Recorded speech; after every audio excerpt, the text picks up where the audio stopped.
And we welcome into the Oklahoman's video studio one of my favorite interviews from a few months ago, the music director from the Oklahoma City Philharmonic, Mr. Alexander Mickelthwate. Great to see you again, sir. Great to be here. Thank you for having me. So, this past weekend, good friend of mine's, they had a birthday party for their little 2-year-old. I was not at the Civic Center Music Hall where you were. To what I'm hearing, great reviews for multiple reasons. You were behind the baton, Beethoven's Ninth Symphony. So since I wasn't there, I have to ask you this question right off the top. How'd it go, from your perspective? It was fantastic. It was really amazing. That's the reviews I'm hearing as well from online, but... Well, there are several reasons. I mean, it's always exciting to start something new, of course, and then with that particular program, Beethoven Ninth Symphony is huge, and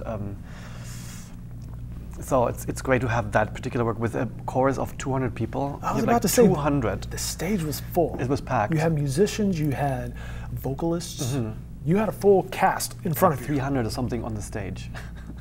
So this alone. So is that something you're comfortable with? I'm assuming throughout your illustrious career you've dealt with this many times.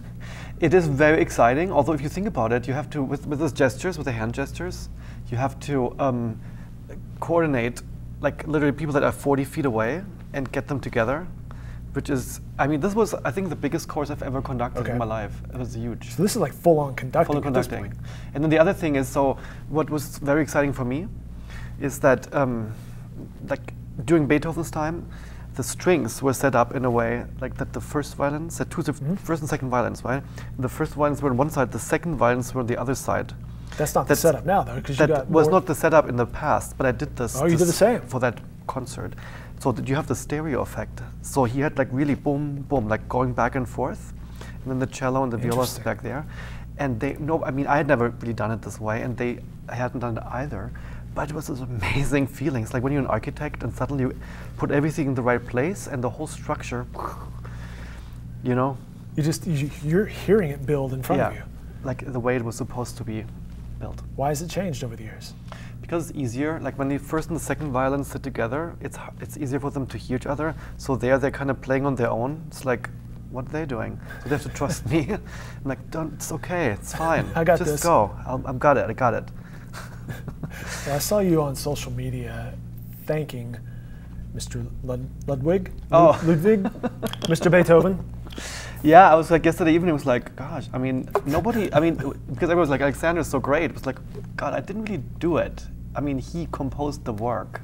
You know what I mean? And just imagine, if he would be here, I would hug that dude. Like, man, this is amazing. You're so awesome. Well, every time I hear classical music, such as a Beethoven concerto, for example, I'm just amazed at how complex it is. And I come at it from a pianist point of view, but there's a whole lot of more musicians involved in a concerto or a symphony. Well, in this case, it is way more than, say, a rock band, which traditionally might have 4 members. Right. So a little bit more. A little bit more, yeah. Well, I mean, the interesting thing was at that time it was so revolutionary, right? I mean, Haydn, classical composer, composed symphonies, but more for the court. Like, almost people had dinner to it, you know, it's like very pleasant and beautiful. And Mozart was, Mozart was Mozart, but then Beethoven came, and each symphony was like a child, was like its own thing, like completely individual, like totally him, the composer, right? But then there's still this huge jump from his 8th symphony to the 9th, where he completely expands everything, the size of the orchestra, and then the length is like over an hour long. I mean, like what? It's like almost a movie. That's another no, but I'm saying it's crazy, it's long. Yeah. But then what you said, I mean, yes, it is, the forces are just, there's trombone. I mean, you have like instruments that hadn't been used at that time before. So, and then from the composition, I mean, the rock band, they kind of follow the drummer. Fine, with me, they follow me, I'm the drummer of the band. But then still, what I said, like the structures are so complex that you have like weird, like again, like where one instrument starts like a fugue and then like a canon, but complicated, and then they continue, but they continue also, but then a third one comes in. It's like this layer thing of 4 different lines that are played at the same moment, and sounds amazing, but it's really hard. And that was Beethoven. Yeah, I'm thinking of his Emperor Concerto, which is just beautiful. But man, that's complex. It's very difficult, yeah. Yeah. We'll do it. Awesome. That'll be good to hear. Yeah. We're talking with Alexander Mickelthwate, who made his, I guess, official debut. You know, when you go to the website, at the Oklahoma City Philharmonic, okcphil.org, what do you think? You got the paparazzi over here. He's shooting video and photos behind the scenes. Well, that's my point. It's all awesome. It's more like I just want that more people, for me it's like the more people know that face, it's like I'm standing for the Philharmonic, the more would know the Philharmonic. Gotcha. So just like, and if I'm still walking around in the supermarket and nobody knows me, it's like, it's fine. But it would be like, oh, that's the guy from the Philharmonic. And that's classical music, you know? This association would be great to get this even more. But on the other hand, yes, okay, it's my face, but again, Beethoven composed it. They are the writers. It's like on TV, right? The writers are the ones behind the scene. They're the creative ones. Well, But you're still interpreting this too. I am interpreting. You know? It is your style. Well, speaking of music, what are you bringing to the stage this season? I mean, we see the lineup here, but speaking of style, what should we be listening for when we come to hear the Philharmonic? Well, so one thing, and you heard this already, whoever came on Saturday, is like that I love contrasts. That you really connect like a piece that was written 200 years ago with something that was written 20 years ago. And to make a point that music is like always alive the moment it's performed. It doesn't matter. I mean, what you said, yes, it becomes alive again and is as relevant as it was 200 years ago. So we did this Tendon on the Saturday concert, which is this crazy piece with cell phones. But it was not sticky, so it was like, actually, I loved it. It was good. It was good, really good. So looking forward, so in 3 weeks we have Gustav Holst, The Planets, like a tone poem, like a visual music almost, for 7 different planets, from Mars to Neptune. They hadn't discovered Pluto yet. So the whole Pluto discovery, and then like they're still debating that, throwing it out again, and now they're debating again, should we put it back in? This hadn't happened at that time. I gotta admit, I think I'm pro Pluto. Me too. Keep him in. I don't Or understand her, either why way. wouldn't you keep him in? Just get whatever. Maybe I'm not smart enough to understand that debate, but I grew up with Pluto. Yeah, me too. I like Pluto. Should be in. So each, in this case, like 7 planets, and each one was like has a movement, right? But the cool thing about that is that so many movie composers stole from Gustav Holst, from that composer who wrote The Planets. All right. Da-da-da-dum, bum, ba-ba-bum, ba-da-da-dum, bum, ba-ba-bum, da-da-da-dum, dum, da-da-dum. That's the beginning of Mars. Those things that built the drama. And the beginning of John Williams' Star Wars, the Emperor, da-da-da-dum, dum, dum, da-da-da-dum, dum, dum. It's the same. He stole it from Mars. So I'm just saying, it's awesome. Good artists steal. Sure. However, you might notice some similarities here. No, everybody knows that. So you get the initial Darth Vader. We will perform the initial. Seriously, I'm kidding you not. It's the initial Darth Vader is coming 2.5 weeks. I'm conducting it. I'm very excited. That's awesome. This is coming to the Civic Center Music Hall, the Oklahoma City Philharmonic. You know, I mentioned the cameras and your visibility here. You have actually been very visible on social media, congratulating Mr. Beethoven, thanking him, but also making the rounds around the city. We saw you down at the RIVERSPORT Rapids. How was that?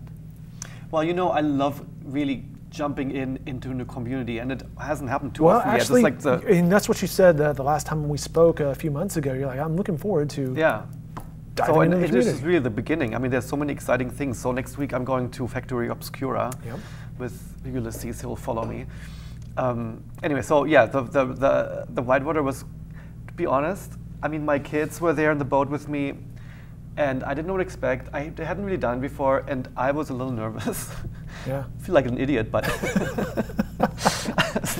Did you enjoy it? Oh yeah, I did enjoy it at the end. Very much so. But you don't know what to expect. So that was kind of also bizarre to be in the middle of the continent, right? in Oklahoma and to do whitewater rafting on this really Olympic level.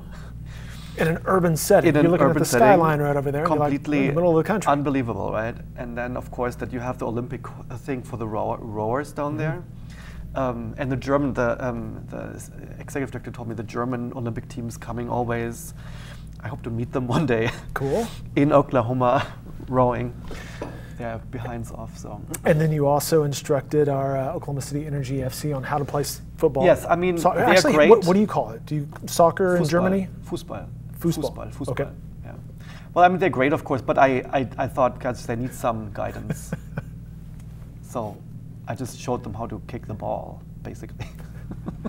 Did you ever grow up playing soccer? Oh or yeah, I mean, football? never. I mean, I never was in a club or anything like that because I was really the classical dude, like completely nerdy. But then in the afternoon, we weren't allowed to watch TV, and so we had to go outside in Frankfurt, Germany, and there I played soccer like almost every day with my brothers.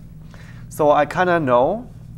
Although obviously the Germans are not in such high standings this year with soccer. It's like a historic low. Yeah, the Americans have no room to talk right now. Well, we don't even have a national coach, as it turns out. Also, you've made it to the state fair, right? Well, I made the state fair, but if I may first mention that I went to Shawnee Rodeo. Okay, how was that? I went to the Shawnee Rodeo, and it was actually so extremely fun. I talked with a gentleman who was in the 80s, I guess, or 90s, no 80s, in Germany. He was like a real cowboy from Oklahoma, but he competed in Germany. He was like the European champion of rodeo. Wow. In Germany.